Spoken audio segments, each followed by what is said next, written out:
तोरा अखिया के गजरा के music by DJ Umesh Janak Nandani recording studio Gujri Bazaar. DJ वाला छौरा के आपस में छौरी लड़ा देलक रे भाई। हाँ डीजे वाला छौरा के आपस में छौरी लड़ा देलक तोरा अखिया के गजरा के जान झगड़ा करा देलक तोरा अखिया के गजरा के जान झगड़ा करा देलक। चुम्मा वाला गाना छोरा या परेटरा बजा देलक तोरा अखिया के गजरा के जान झगड़ा करा देलक तोरा अखिया के गजरा के जान झगड़ा करा देलक। डीजे उमेश गजरा के जान सुखीपुर बाजार।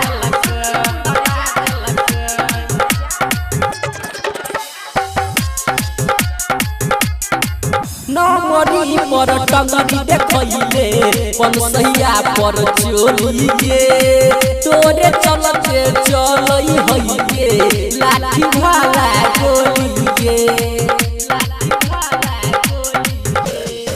नमरी पर टंगरी देखइले पंसैया पर चोली गे तोरे चलते चलई हई गे लाठी भाला गोली गे।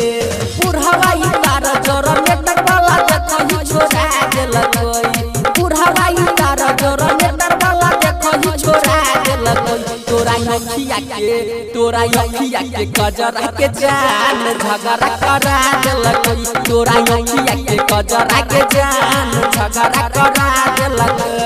डीजे उमेश गजरा के जान सुखीपुर बाजार।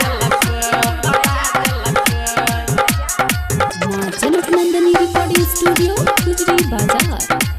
कहो चंदन सुन के पतर की बर छोटो हर चर्चा गे चल जो मुसिकारी लोगे कर खूबे खर्चा गे।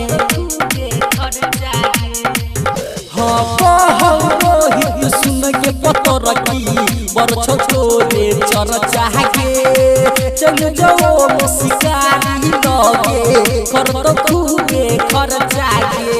बनल सके जबे बेमारू छौरी फंसा देलक बनल सके जबे बेमारू छौरी फंसा देलक तोरा अखिया के गजरा के जान झगड़ा करा देलक तोरा अखिया के गजरा के जान झगड़ा करा देलक।